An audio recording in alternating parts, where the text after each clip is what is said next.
¿Qué tal? Muy buenas tardes, ¿cómo están?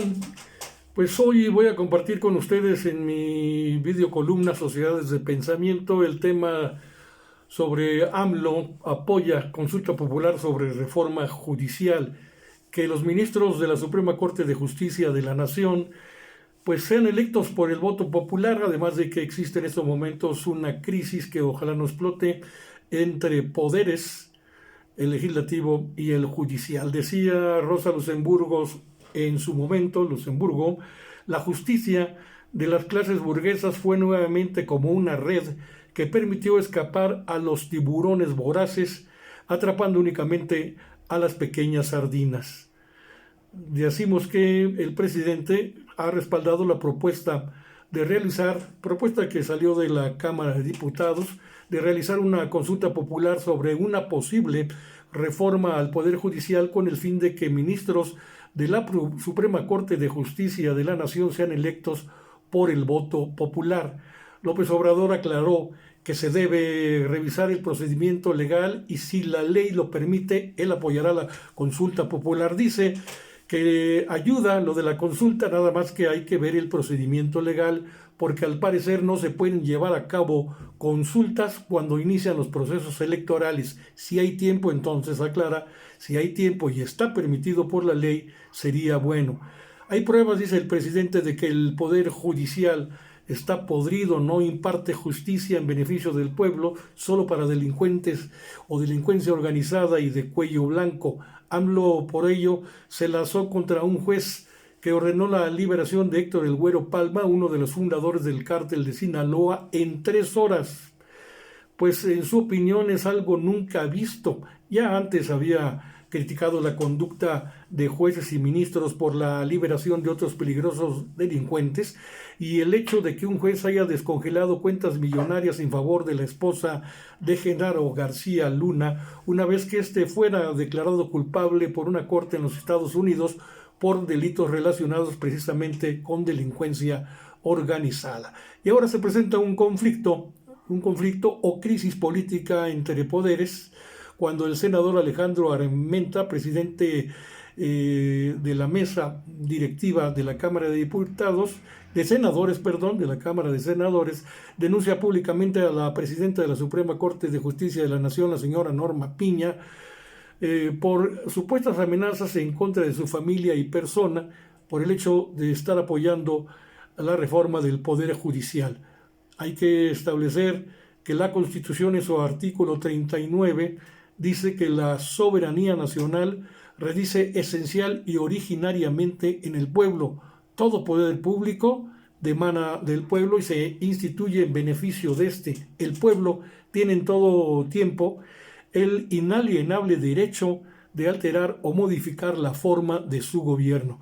Recordó el presidente López Obrador el momento histórico que tocó vivir a Juárez y Lerdo durante la República restaurada, esto entre 1867 y 1876, en un tiempo donde se vivió una real y mayor independencia entre poderes, donde la Constitución del 57 establecía la elección de ministros de la Corte Suprema. El gran historiador y escritor Daniel Cosío Villegas, que usted lo recordará por aquel ensayo que hizo titulado El estilo personal de gobernar en la época en que Luis Echeverría era el titular del Ejecutivo entre 1970 y 1976, y en el pleno ejercicio de su gobierno, Daniel Cosío Villegas precisamente hacía ese ensayo muy crítico sobre el estilo personal de Luis Echeverría. Pero en otra colección de libros de historia que él encabezaba, decía en uno de sus títulos de sus volúmenes que nuestra Corte es mediocre y cautiva del Poder Ejecutivo. En cambio, la Corte, en el que el magistrado es elegido popularmente por solo 6 años, resultó independiente de los otros 2 poderes y de cualquier grupo de presión que pueda pensarse como el militar, el clerical o el de la burguesía adinerada. No solo fue independiente la Corte de 1867 a 1876, sino que sentía el orgullo real de la soberbia de su independencia. Yo he agregado en este apunte que hago el día de hoy que Ignacio Ramírez, el nigromante, en su ensayo sobre la Constitución escribía: la Cámara de Representantes para obrar no necesita más que su elección.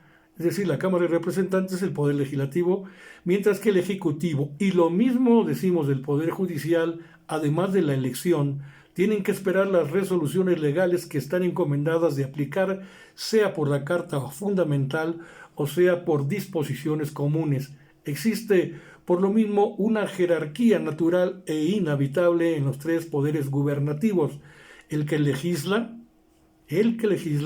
llevará siempre la corona de soberano.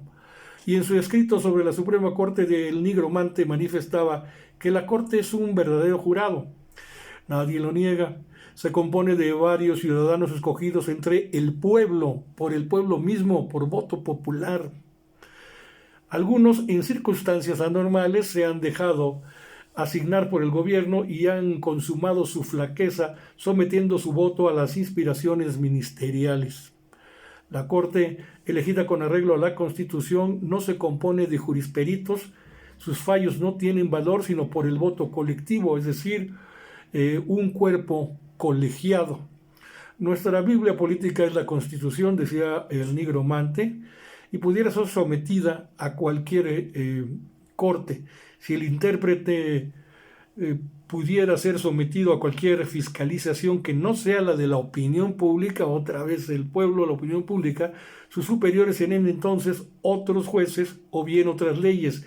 Esos jueces formarían la Suprema Corte y esas leyes superiores a la Constitución serían entonces las fundamentales. Nótese que aquí también el nigromante habla sobre una Suprema Corte elegida por los mejores ciudadanos, entre el pueblo y por el pueblo mismo. Lo que quiere decir que entre los mejores ciudadanos, ¿a qué se está refiriendo? Los requisitos para la elección de una nueva corte de carácter popular elegida por el pueblo, pues sí tienen que pasar por requisitos como de ser, cuando menos, especialistas en derecho constitucional, doctorados en la misma materia, derecho constitucional comparado, filosofía del derecho, historia del derecho. Ahí agregaríamos una rama muy importante que ahora es la electoral, puesto que tiene una sala, la sala superior del Poder Judicial en materia electoral, que es el tribunal. Y bueno, entonces por esto es el debate del México de nuestros días: Suprema Corte elegida por el pueblo o Suprema Corte nombrada por miembros del Poder Legislativo a instancias y presiones de la gran burguesía nacional. Por eso Rosa Luxemburgo, otra vez en su momento, lo repito, decía: la justicia de las clases burguesas fue nuevamente como una red que permitió escapar a los tiburones voraces, atrapando únicamente a las pequeñas sardinas. Es decir, dejan escapar delincuentes de cuello blanco los ministros, jueces y magistrados de nuestros días, y mientras tienen dinero compran la justicia y para el pueblo nada, tras las rejas. Con esto me despido, les doy las gracias por su atención. Búsqueme, nuevamente es la súplica, el favor, en Sociedades de Pensamiento por YouTube, escrito de la siguiente manera: @Sociedades de Pensamiento en minúscula, todo junto, y ahí nos encontramos, esperando me deje no solamente su suscripción, sino su comentario, y desde luego el tema es importante también compartir. Gracias, buenas tardes.